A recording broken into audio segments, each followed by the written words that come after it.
what has happened since, and what have we done maybe individually just to show some sort of, have some sort of impact and actually, follow through instead of just talking about it. Because that's like I said to Eric at the beginning, I said, I just don't want to talk about it. People can talk about it all they want, but what is anybody doing about it? And I mean, I have to say that, if we're talking about lifting other people up, Tiana and Noneka that's their thing. That's what they do. Tiana is, if you watch her show, she has two shows. So she does The Missing on Long Island, but she also has Heath.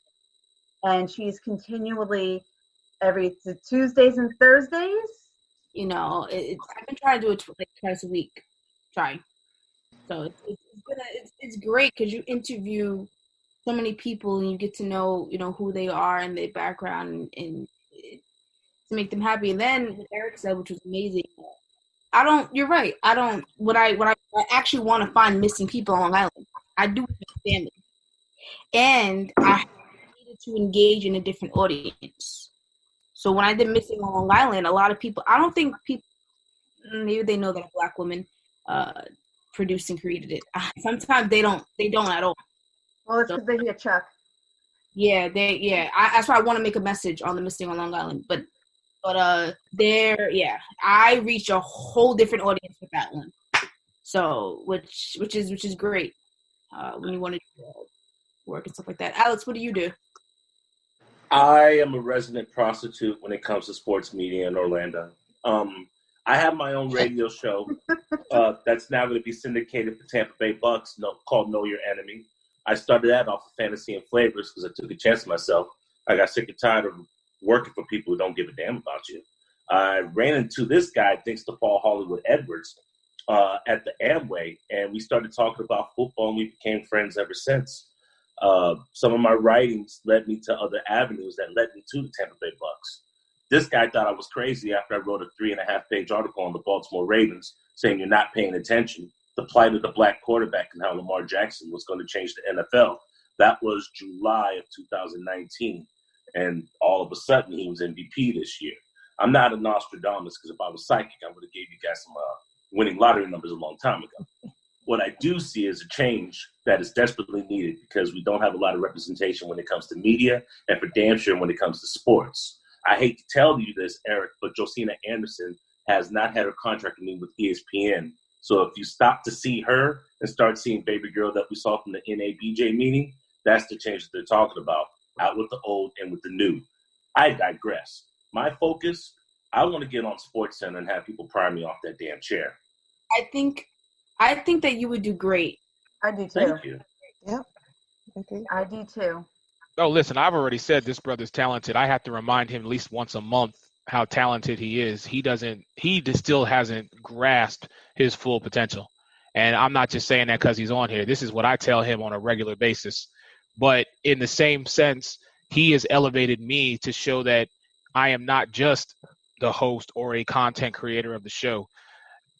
I am looking to do more of the producing and editing side of things. Why? Because I like that. Now, can I be in front of a camera and talk with Alex for however long about any given subject? Of course. And the commentating that we have, there have been people who have stopped and listened to us in the media workroom of the Orlando Magic because of what we talk about. And people have said, why is there no microphone here? Why are you guys not recording this? This is pure gold. And this is Alex and I having a regular conversation. So from that angle, I realize that I can do that, but I don't want to be a one-trick pony. I want to make sure that I'm versatile. Alex has the writing skills, which I'm telling you right now, when you read some of his articles, they're thought-provoking and they invoke an emotion out of you. That being said, I'm like, bruh, you need to put this on camera. You need to put your face on camera so people can see the emotion that comes from you. Going back to what we were talking about tonight about invoking that change in people. That's what he does.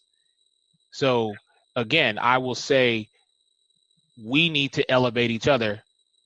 That's what I'm doing with him. He does it with me. I'm welcome to do it with both of you. Lynn, you already know I'm going to do it for you. So I think it's just we have got to start building off of the ashes of this. But you're absolutely right when you say the conversation cannot die because sports is starting to come back. Little by little, it is starting to come back. And there is just a plethora of individuals who are dying for it to happen. And once that happens, and we all know this to be true, whether you're a sports fan or not, whether you're in the media or not, once it is back, everything else is going to unfortunately fall to the wayside or get stacked under that pile. So we have got to keep this conversation going in any capacity possible, because if it's not a relevant topic, then we are going to miss out. So you just gave me, like I said before, a great idea to do a monthly segment. You guys can join. That would be great. I would love for you to join, and I'm going to think of a format for it. But I think to ensure on my part that doesn't die and that conversation doesn't die, that we continue it, right? And I just kind of want to say real quick before we wrap up, Marie, I want to thank you for convening us all here. You are a voice for the voiceless and a strong advocate. And as a friend of mine reached out to me, are you okay? How are your kids? Can we talk? So I just want to say thank you on a personal level. I love you. You know that. Thank you. And thank you for all that you do to shine a light in dark places. Oh, thank you. Eric, where's my thank you? Lynn, I love you. I just saw you on Sunday. I mean, come on. If I can't sit down and have a conversation with you about anything and everything, and you and I at the end of the day can still hug it out like we still love each other, let's go get an apple pie and eat it from the tin. I mean, listen, that's what we do. Oh, yes. That's what we do. We get an apple pie from Publix, 2 forks, and her and I sit on the couch and eat it. This is my sister. You know what I'm saying? I'm going to run through a wall for her just as much as I would for my wife or anybody who is in my inner circle.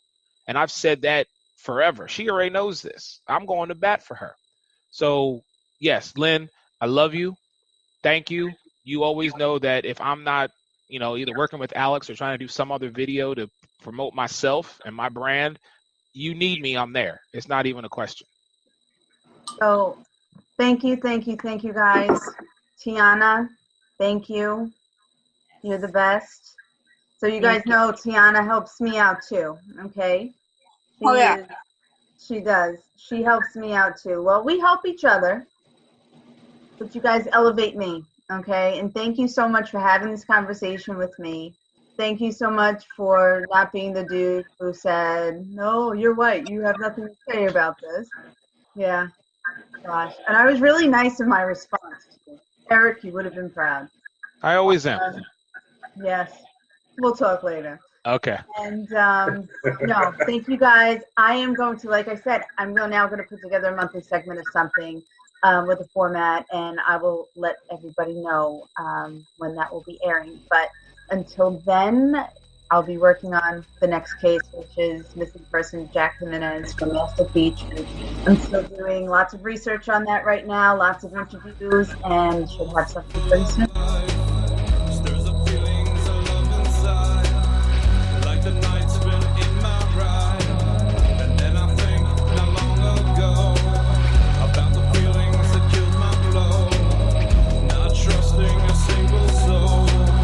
Music and sound production by Randy Negron Solostar. You can find music by Solostar at solostarmusic.com. Thank you for joining us for this episode of Discarded with your host, Lynn Marie.